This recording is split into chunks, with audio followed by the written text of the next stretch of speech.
Bruh, I'm watching these footages, training footages, and I'm like, how? Why do I still think that Ben Askren still has a 10% chance? Because at the end of the day, it's boxing and anything can happen. And he's if this footage was from another YouTuber, say Ben Askren wasn't an MMA fighter and he was just another YouTuber, and we just saw the pads, I would have probably put my whole life saving that Jake Paul would knock him out inside one round. But because Ben Askren does have the fighting history, even though he's got this weird striking style, you've still got to give him a chance. I still favour Jake Paul hugely. I feel like if Ben Askren survives the first 4 rounds, then he may have a chance. I don't know. No, he doesn't. Because I was thinking that maybe Jake Paul would get tired, or Ben Askren would just rough him up, grab him. But it's not wrestling, is it? You can't really grab.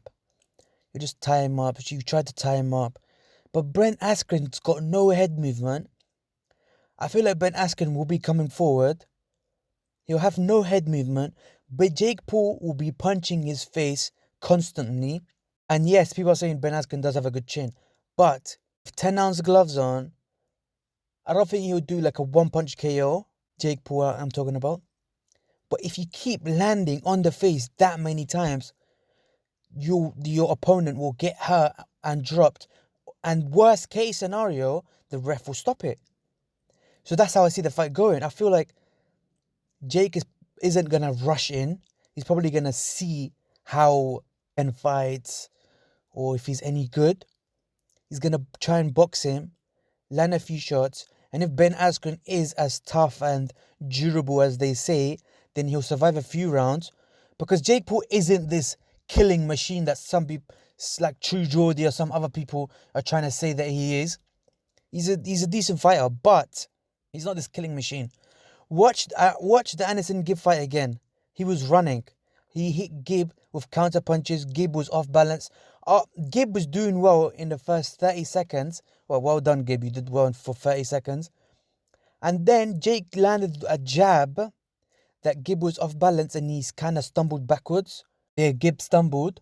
And ever since that, I feel like because that was Gibb's first fight professionally, so that probably affected him, affected his mentality, and he thought, oh crap, he just almost knocked me out with a jab. That's probably Gibb was thinking. So ever since that jab where Gibb stumbled, Gibb probably, his mind went. He was like, what the F just happened? And after that, his balance was all over the place. Like Jake, every time Jake hit him, he was just going down. He was squatting. Every time Jake was hitting Gibb, after that, Gibb was just trying to squat. Probably thought it was a squatting match or something. And then I was watching the Jake Paul Nate Robinson fight. If you watch the first 30 seconds of this fight, Nate Robinson was ducking, doing well. But the first shot that landed on Nate Robinson was like, oh crap. Boxing's real. You get hurt. Like the first shot Nate Robinson got hit by, he was like, OMG. And he pretty much quit. He wanted to quit. You could tell from, I think it was the first knockdown or second knockdown, where the ref asked Nate Robinson, oh, do you want to continue? And he kind of said, yeah, but he didn't want to. Like, you can tell from his facial expression, he wanted the ref to stop it, but he didn't want to say it. So that's the other fight. So I feel like Jake, obviously he's beating what's in front of him, but a lot of people are overestimating him, or thinking that he's better than what he is. They're overestimating his power. If you've been training in boxing for 3 years, you'll have some sort of power, especially fighting the level of position that Jake's been fighting. I do expect Jake Paul to knock out Ben Askren. This is the thing. As the fight gets closer, you're starting to think of all outcomes. You're starting to think, does the underdog have a chance? So I know KSI said that he expects Ben to win.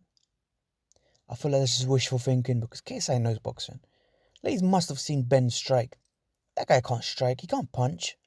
I don't really want to ramble on for too long. Comment down below what you lot's predictions are. Do you lot think Jake can fight? He can fight, but do you lot think he can go far? So another thing about Ben is that he's not going to fold under pressure. And has Ben even been training hard? Because he is doing it for the money. Obviously he wants to win, but his main reason for the fight is the money. He just came back from his hip surgery. And after watching him on Impulsive, you can pretty much tell he's kind of already like saying things that won't or shouldn't be given the people that want him to win too much confidence. Like, Logan asked him, how are you going to do if you lose against Jake, or when you lose, as Logan puts it. And Ben's like, it's going to be fine. A few 13-year-olds are going to troll me. So that mindset is like, you've already prepared to lose. And again, he'll try and win when he's in the ring, but has he prepared to win? Has he trained like he would in an MMA fight? Has he trained as hard as he would if it was an MMA fight? I don't think so. That's another reason why I'll put Jake favourite. Jake's definitely training hard.